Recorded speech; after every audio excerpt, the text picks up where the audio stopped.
Nuts खा रही हो प्रेगनेंसी के अंदर, प्रेगनेंसी का नट्स से कोई ताल्लुक नहीं है, ठंडा गर्म मेडिकल में एग्जिस्ट नहीं करता।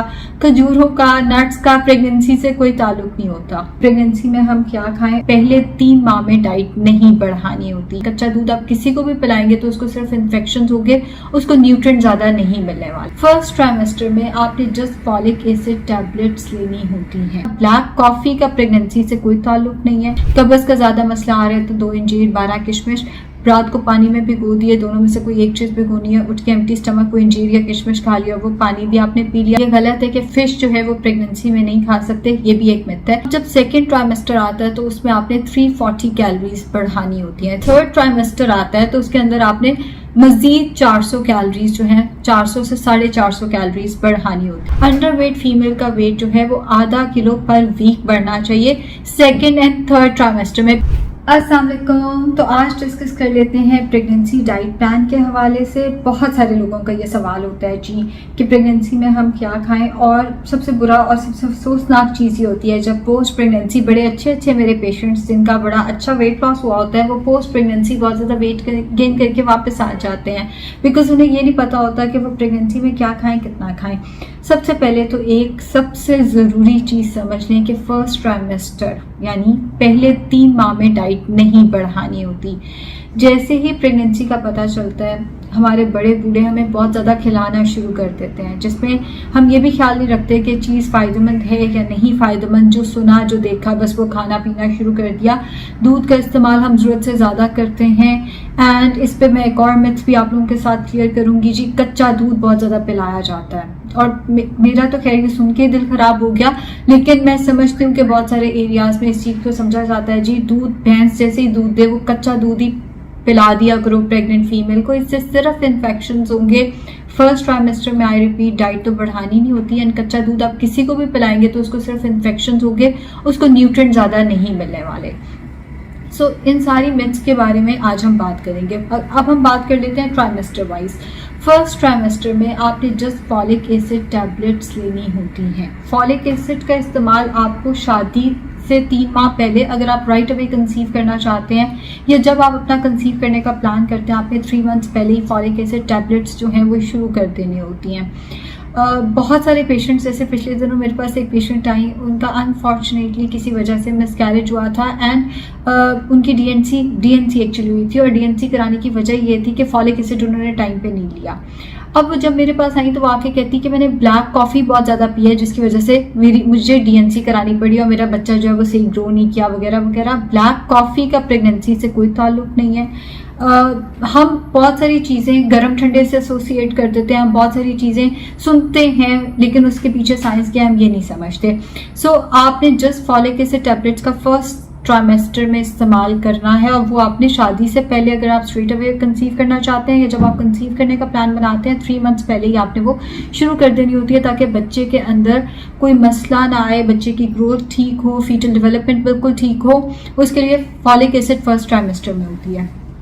अब एक ideal diet plan first trimester का क्या होना चाहिए?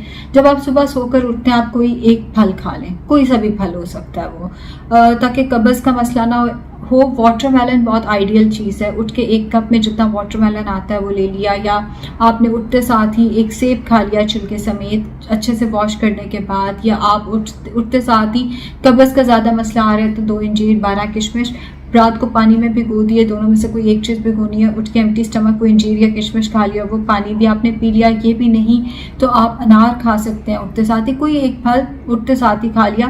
नाश्ता जो आप कर रहे हैं उसी को कंटिन्यू करना है। जैसे आप आधी रोटी या एक छोटी रोटी का इस्तेमाल कर लें, उसके साथ 1 अंडा ले लें, साथ 1 कप दही का ले लें। दोपहर का खाना कच्ची सब्जियों का सलाद हो जाए। कच्ची सब्जी से ज़्यादा बेहतर वैसे इस केस में ये होता है कि आप वेजिटेबल्स को थोड़ा सा पका के उसको रोटी के साथ ले लें, थोड़ा उसके अंदर गोश्त भी डाला जा सकता है। तो दोपहर के खाने में सैलड हो गया, साथ में सब्जी प्लस जो मीट है उसके साथ कॉम्बिनेशन में कोई सालन हो गया, आधा कप दही हो गया। दही ज़रूर लिया करें। चावल लेना चाहें तो जितने खा रहे हैं आप उसको कंटिन्यू कर सकते हैं। शाम 5-6 बजे के करीब आपने फिर से फल ले लेना है, 1 से 2 फल ले लिए। रात का खाना दोपहर के खाने की तरह करें।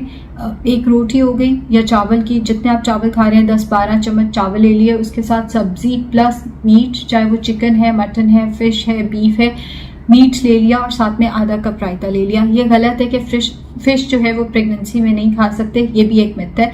सोते वक्त अगर आप दूध का कप लेना चाहें तो ले सकते हैं, रात को खाने के साथ भी आधा कप रायता ज़रूर ले लें। अब जब सेकेंड ट्राइमेस्टर आता है तो उसमें आपने 340 कैलोरीज बढ़ानी होती है। सेकेंड ट्राइमेस्टर जो है वो अगले 3 महीने होते हैं, यानी चौथा, पांचवा और छठा महीना, इसमें आपने इन टोटल 340 कैलोरीज जो है वो पेशेंट की बढ़ानी होती है। सिंपल रूल मुझे मेरी मैम ने बताया था, हर फूड ग्रुप की एक सर्विंग बढ़ा दें। अब हर फूड ग्रुप से क्या मुराद है, दूध या दही जितना ले रहे थे 1 गिलास बढ़ा दें दूध का, या 1 कप दही बढ़ा दें। अगर आप पहले 3 से 4 फ्रूट लेने चाहिए फर्स्ट ट्राइमेस्टर में, उसको 4 से 5 करते हैं। जहां आप रोटी जो है वो 1 से 1.5 खा रहे थे दोपहर के खाने में, आधी रोटी दोपहर में बढ़ा दी, आधी रोटी 7 इंचेस की रोटी रात में बढ़ा दी, या आपने थोड़े से चावल दोपहर में या रात में बढ़ा दिए, या ब्राउन ब्रेड का 1 स्लाइस आपने बढ़ा दिया, कार्ब्स की 1 सर्विंग बढ़ा दी, हथेली के बराबर गोश्त चिकन की स्पेशली मिकदार बढ़ा दी, हैंडफुल ऑफ नट्स का इस्तेमाल जो है वो ज़रूर करना शुरू कर दें। और ये मैंने एक बहुत सीनियर बंदे को कहते सुनते देखा था, नट्स खा रही हो प्रेगनेंसी के अंदर, प्रेगनेंसी का नट्स से कोई ताल्लुक नहीं है, ठंडा गर्म मेडिकल में एग्जिस्ट नहीं करता, खजूरों का नट्स का प्रेगनेंसी से कोई ताल्लुक नहीं होता। फिर जब थर्ड ट्राइमेस्टर आता है तो उसके अंदर आपने मजीद 400 कैलोरीज जो हैं, 400 से 450 कैलोरीज बढ़ानी होती है, जिसमें आप कोशिश करें कि आप फ्रूट्स का इस्तेमाल, दूध या दही का इस्तेमाल एंड प्रोटीन का इस्तेमाल बढ़ाएं। दूध या दही का इस्तेमाल जैसे खाने के साथ, मैंने आपको फर्स्ट ट्राइमेस्टर की जब एग्जांपल दी, मैंने कहा आधा कप रायता, आप उसको 1 कप रायता दोपहर में, 1 कप रायता रात में कर दें। शाम को 4 से 5 बजे आप फ्रूट वैसे ना खाएं, आप मिल्क शेक की फॉर्म में फ्रूट का इस्तेमाल कर लें। आप नाश्ते में दूध या दही का 1 कप ऐड कर दें, फ्रूट्स ऐड कर दें। गोश्त, जहां आप इतना सा सालन ले रहे हैं, लेट से इतना ले रहे हैं, इसको थोड़ा बढ़ा दें, 1 आधी बोटी बढ़ा दें, गोश्त बढ़ाएं अपना। आप फ्रूट्स का इस्तेमाल, वेजिटेबल्स पकी हुई का इस्तेमाल बढ़ाएं, लेकिन आपने हरगिज़ जो है इस पॉइंट पे रोटी चावल का इस्तेमाल ज़रूरत से ज़्यादा नहीं करना, एंड जंक फूड का तो इस्तेमाल जितना हो सके अवॉइड करना है। अब एक और सवाल मुझसे पूछा गया था, वो ये था कि प्रेगनेंसी में कितना वेट बढ़ना चाहिए। हर प्रेगनेंसी डिफरेंट होती है। अंडर वेट फीमेल का, अगर अंडर वेट कौन होते हैं जिनका BMI 18.5 से कम है, अंडर वेट फीमेल का वेट जो है वो आधा किलो पर वीक बढ़ना चाहिए सेकेंड एंड थर्ड ट्राइमेस्टर में। प्लीज फर्स्ट ट्राइमेस्टर में वेट गेन करके नहीं बैठ जाना, उससे कॉम्प्लिकेशन ज्यादा होंगी, सी सेक्शन के चांसेस बढ़ जाएंगे वगैरह वगैरह। अंडर वेट फीमेल का 0.5 kg per week second and third trimester में बढ़ना चाहिए। जो हेल्दी फीमेल है, अब हेल्दी फीमेल कौन है, जिनका BMI 18.5 से 24.5 तक है, उनका वेट 0.4 kg पर वीक बढ़ना चाहिए सेकेंड एंड थर्ड ट्राइमेस्टर में। जो ओवरवेट फीमेल है, यानी जिनका BMI 25 से लेकर 30 तक है, उनका जो वेट है वो 0.3 kg बढ़ना चाहिए first trimester, sorry second and third trimester में। एंड जो मॉर्बिड ओबीज है, जिनका BMI 30 से ज़्यादा है या जिनमें बहुत मोटापा है, उनका वेट 0.2 kg पर वीक बढ़ना चाहिए सेकेंड एंड थर्ड ट्राइमेस्टर में। तो अगर आप फर्स्ट ट्राइमेस्टर के बाद ही अपना वेट बढ़ा लेंगे तो चीज़ें खराब होती जाएंगी। ऑल्सो प्रेगनेंसी में डाइट हमें करानी पड़ती है, बट प्रेगनेंसी में खुद से डाइट नहीं करनी। हमें क्यों करानी पड़ती है, जेस्टेशनल डायबिटीज शुरू हो गई है जी, पेशेंट को शुगर का मसला हो गया है, या डॉक्टर ने कहा है कि फौरन वजन कम करें। जब मैं एक गायनी के क्लिनिक पे काम करती थी, वहाँ पे केसेस ऐसे आते थे कि पेशेंट का प्रेगनेंसी के साथ हमें वेट लॉस थोड़ा सा कराना पड़ता था।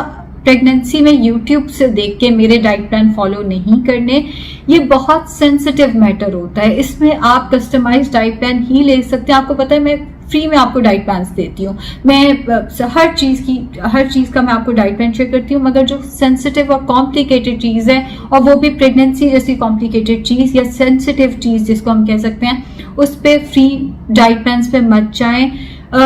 जो हम यूट्यूब पे चीज़ें शेयर करते हैं वो सबके लिए होती हैं। हर प्रेगनेंसी डिफरेंट होती है, हर बॉडी डिफरेंट होती है। इसमें अगर कोई मसला आता है और आपको वेट लॉस करना पड़ जाता है, वैसे तो नहीं करना चाहिए लेकिन करना पड़ जाता है जी, कॉम्प्लिकेशन ज़्यादा बढ़ गई हैं, तो उस केस में आपने कस्टमाइज्ड डाइट प्लान किसी भी डाइटिशियन से लेकर शुरू करना है, रादर देन आपने यूट्यूब पे देख के डाइट प्लान को फॉलो करना है। शुक्रिया।